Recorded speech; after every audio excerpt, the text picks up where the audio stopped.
Vous avez dit que vous recherchiez la paix et la réconciliation dans les villages, vous venez d'en parler également. Vous les avez reçus, ces chefs terroristes, au palais présidentiel. Qu'est-ce que vous leur avez dit ?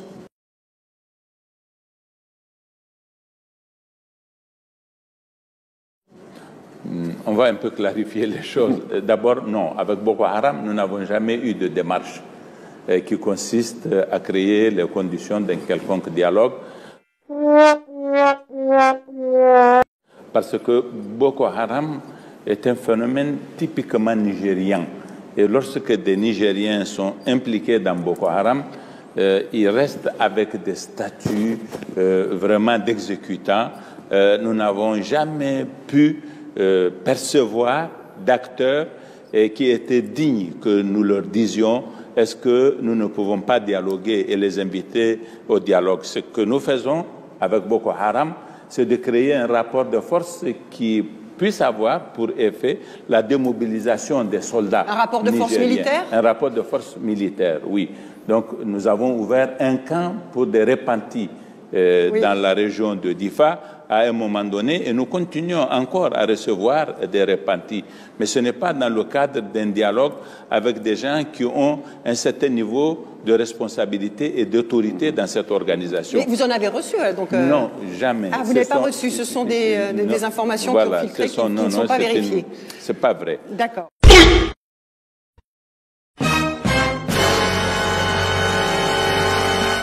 Depuis que je suis venu à la tête de l'État, je me suis dit, ces jeunes gens-là qui sont dans le terrorisme, qu'est-ce qu'ils veulent? Je les connaissais déjà à travers les fiches de renseignement. J'ai décidé de les aborder. J'ai cherché le parent biologique de chacun d'entre eux. 9 chefs.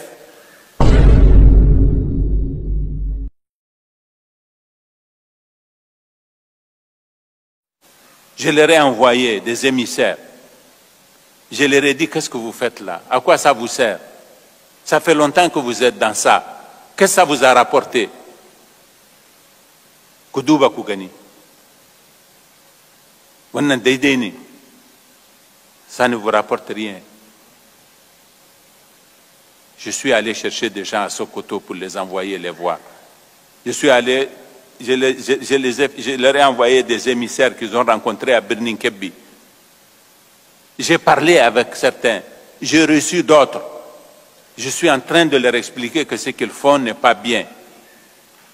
9 chefs terroristes que j'ai identifiés et je les ai assaillis, j'ai libéré, on m'a conseillé de libérer des prisonniers que j'ai enlevés de Koutoukale, que j'ai directement reçus au palais de la présidence de la République. Parce que je cherche la paix.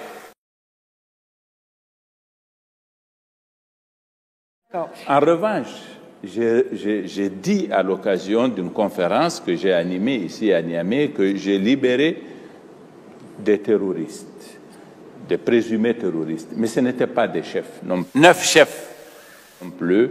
Ce sont des personnes. J'ai veillé lorsque, dans le cadre du dialogue que nous avons noué avec certains de nos compatriotes mobilisés dans le rang de l'EIGS au Mali, l'État islamique au Grand Sahara, ils ont demandé la libération de certaines personnes. Mais nous avons mis un point d'honneur pour que ne soient libérées que des personnes et qui n'aient pas été arrêtées au combat, qui n'aient pas des mains tachées de sang des militaires ou des civils nigériens.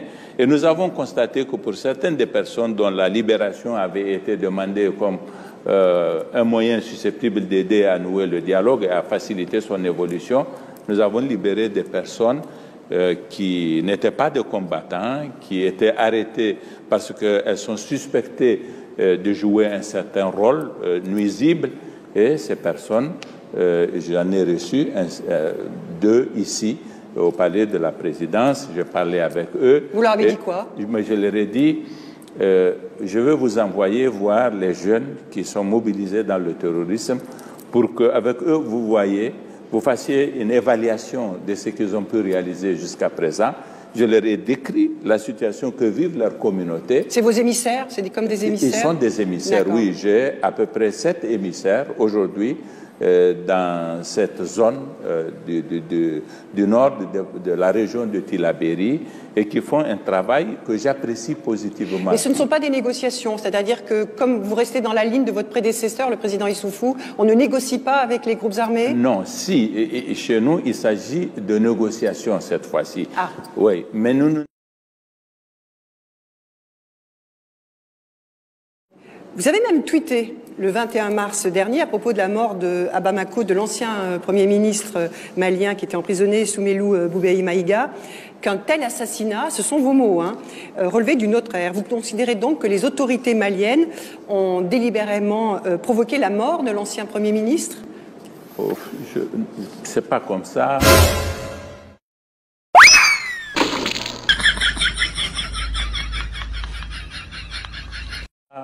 C'est ce que vous avez écrit. Non, mais je considère que ce n'est pas concevable qu'on garde quelqu'un dont on sait que l'état de santé peut conduire à une mort fatale, le garder en prison jusqu'à ce qu'il meure.